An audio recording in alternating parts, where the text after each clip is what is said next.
बैठे थे और कुछ अधिकारियों और कुछ हमारे बंधुओं नेता बंधुओं के रिक्वेस्ट पे जो है कि हम लोग जो है क्रमिक रूप से एक दिन अवगत करा करके हम लोग धरने को समाप्त किए और हम लोग बताए थे कि अगर हमारी कार्रवाई नहीं की जाएगी, उचित कार्रवाई नहीं होगी, हम लोग संतुष्ट नहीं होंगे तो दिनांक सोमवार 18 तारीख से हम लोग पुनः धरने बैठने के लिए बाध्य होंगे और पूर्णतया 24 घंटे और 30 दिन 12 महीने चलता रहेगा। हम लोग भूख हड़ताल पे जाएंगे, अनशन करेंगे, आवरण अनशन करेंगे, किसी स्तर पे जाएंगे। जिसको सीआरओ साहब ने एसडीएम साहब से बात किया, आश्वासन दिया, लेकिन एक सप्ताह बीत गया, आज तक कोई कार्रवाई नहीं हुई। पत्रावली आज भी जो हमारा जिस पे हमारी मांग है वो अभिलेखागार में सिंचित है, उसको एसडीएम साहब तक नहीं देखा गया और कहने के बाद एसडीएम साहब द्वारा सीधा मुकर जाना कि हम अभी नहीं कर पाएंगे, बाद में देखा जाएगा। तो श्रीमान कब बाद में देखा जाएगा, हम लोग सोचने के लिए बाध्य हैं।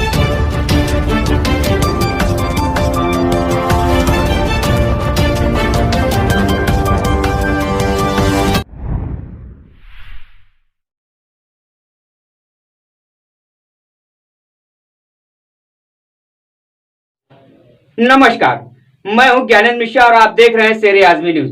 सबसे तेज और सबसे सटीक खबर देखने के लिए बने रहिए शेर-ए-आज़मी न्यूज के साथ। अब खबर विस्तार से।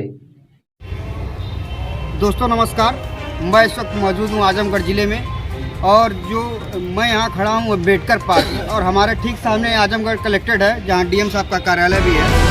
और आप देख सकते होंगे कि यहाँ पर इस अम्बेडकर पार्क में लगभग काफ़ी संख्या में ग्रामीण यहाँ पर धरने पर बैठे हुए हैं।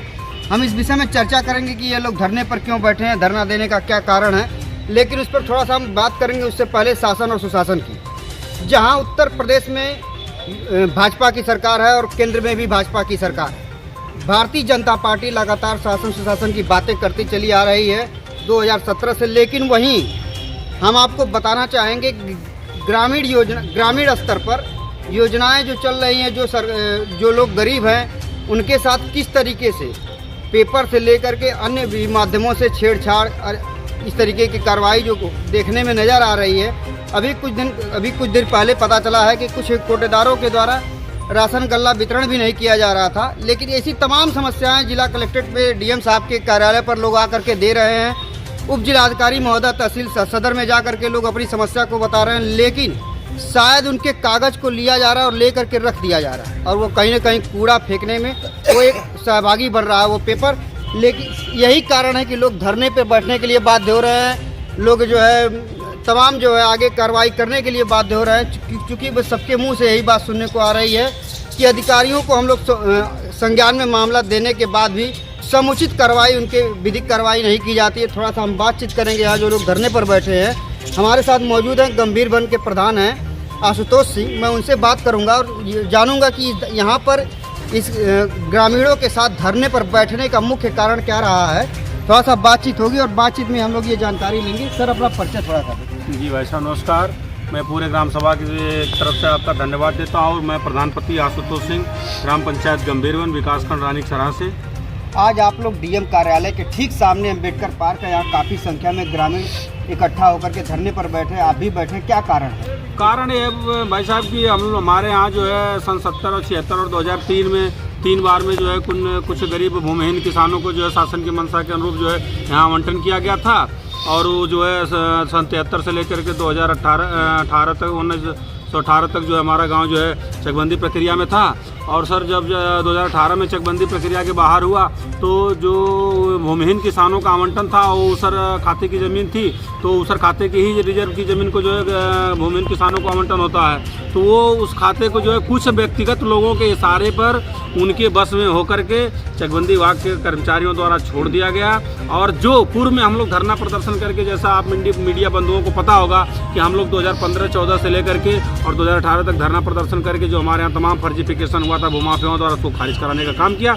उसका अनुपालन आज की वर्तमान खतौनी में किया गया है और गरीब किसानों का कई बार हमने उन्हीं के अभिलेखों को जो है हम उनको दिखाते हैं, बताते हैं, उसको मानने के लिए तैयार नहीं है, उसको समझने के लिए तैयार नहीं है, उसको देखने के लिए तैयार नहीं है और कहते हैं कि किसी उच्चाधिकारी का आदेश आएगा या हमारे ऊपर बहुत प्रेशर है, दबाव है, इसलिए हम उसको कर नहीं पाएंगे। कोई उच्च अधिकारी जब बताइए मुख्यमंत्री साहब के यहाँ से हम लोग जो आदेश करवाए और चकबंदी विभाग तहसील विभाग चकबंदी को करके इधर उधर कर रहा है, और एसडीएम महोदय जो है आजकल परसों करके वो केवल चाह रहे हैं कि जैसे चुनाव की सूचना जारी होगी हमारा ट्रांसफर हो जाएगा, हम चले जाएंगे। वो साफ मना कर रहे हैं कि हम नहीं चढ़ाएंगे।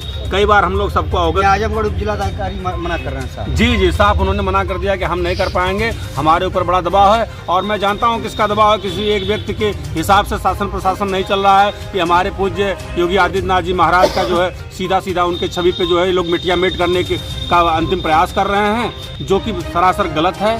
और हम ये चाहते हैं कि हमारे गरीब किसानों का आवंटन चढ़े, जांच कर लें, अगर गलत है तो न चढ़ाएं। हम लोग दोषी पाए जाते हैं तो हमारे ऊपर कार्रवाई हो, अन्यथा में जो लोग गलत हैं उनके खिलाफ कार्रवाई हो। और हमारा आवंटन जो हमारे भूमिहीन किसानों का आवंटन है, क्योंकि इन्होंने मिल करके हमें इतनी बड़ी जिम्मेदारी दिया है, हम लोग सबको अवगत कराए, डीएम साहब को अवगत कराए। डीएम साहब ने सीआरओ साहब को 2 बार जिम्मेदारी दिया, कोई कार्रवाई नहीं हुई। एसडीएम साहब से मिले, माननीय सांसद जी से कहे, माननीय सांसद जी ने उस पर कहा, लेकिन उस पर भी कोई कार्रवाई नहीं। मतलब इन लोगों के ऊपर किसी के कहने और किसी के आदेश का कोई असर नहीं है। ये लोग अपनी मर्जी और मनमाने रवैये से काम कर रहे हैं। जिस तरीके से देखा जाए कि भूमिहीन किसानों के आवंटन के अभिलेखों के साथ छेड़छाड़ हुई और ये अधिकारियों का एक गैर जिम्मेदार व्यवहार जो आ रहा है, तो ये क्या कारण मानते हैं कि इस तरीके की छेड़छाड़ रही है अधिकारियों अभिलेखों के साथ? अभिलेखों का छेड़छाड़ का मतलब भाई साहब ऐसा है कि हमारे यहाँ जो है बता तो दिया आपको कि कुछ भूमाफिया जो आज भी प्रभावी हैं, जिसको हमने 2014 से लेकर के 2018 तक खारिज कराने का काम किया, उसका अनुपालन हो गया। अब उसके बारे में किसी अधिकारी कर्मचारी को नहीं पता है कि वो सही है गलत है,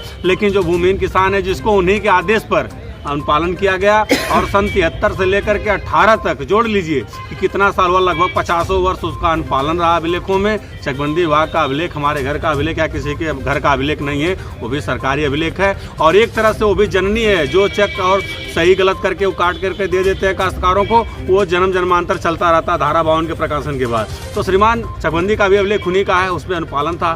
क्यों तहसील में अभिलेख उसका अनुपालन नहीं करा रहे हैं, ये तो वही लोग बता सकते हैं।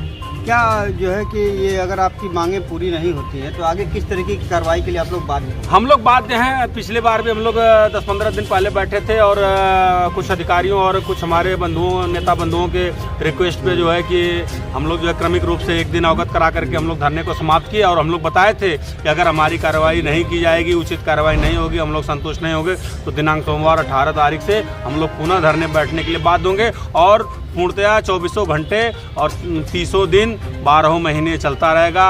हम लोग भूख हड़ताल पे जाएंगे, अनशन करेंगे, आवरण अनशन करेंगे, किसी स्तर पे जाएंगे।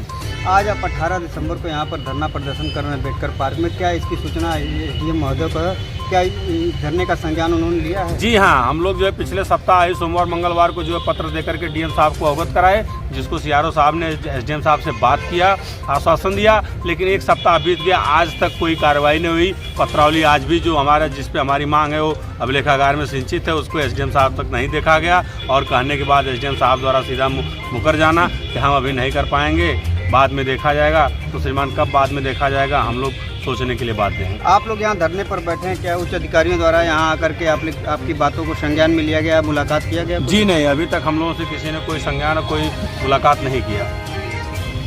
तो आगे क्या रहेगा आप लोगों? हम लोगों का अनवरत इसी तरफ 24 घंटा जो है धरना चलता रहेगा। 3 दिन हम लोग इसी तरह धरने पर रहेंगे। नहीं अगर हमारी मांग पूरी होगी तो हम लोग भूख हड़ताल करने को 3 दिन के बाद बाध्य होंगे। दोस्तों, आपको बता दें कि सामने 2024 का चुनाव है और 2024 के चुनाव को देखते हुए जहां सूबे के मुख्यमंत्री आदित्य योगी नाथ जी लगातार जो है भ्रष्ट अधिकारियों पे, भ्रष्ट नेताओं पर जो है कार्रवाई ताबड़तोड़ करने की कार्रवाई कर रहे हैं, वहीं आपको आप बता दें कि आजमगढ़ ज़िले में अभी आपने सुना प्रधान जी से कि उन्होंने कई बार यहाँ पे तहसील के एसडीएम को और डीएम के माध्यम से और वे संबंधित अधिकारियों को इस मामले को बताया, लेकिन अभी तक कोई कार्रवाई नहीं की गई। अभी तक ये लोग धरना स्थल पर बैठे हुए हैं। अभी यहाँ तक भी कोई यहाँ आकर के इनकी बातों को न सुनने का प्रयास किया गया है किसी अधिकारी के द्वारा, और ना ही किसी अधिकारी के किसी कर्मचारी को भेज करके इन लोगों की बातों को रखने का काम किया गया है। आगे इन लोगों का ये कहना है कि अगर हमारी मांगें नहीं पूरी होंगी तो हम लोग आमरण अनशन करेंगे, भूख हड़ताल करेंगे। और ये हड़ताल यहीं, धरना यहीं नहीं, लखनऊ जा कर के भी ये लोग करेंगे। अब देखने वाली बात है कि आजमगढ़ डीएम साहब के कार्यालय के ठीक सामने ये लोग धरना दे रहे हैं और क्या कार्रवाई, विधिक कार्रवाई ये लोग करते हैं। शेर आजमी के साथ ज्ञानेंद्र मिश्रा।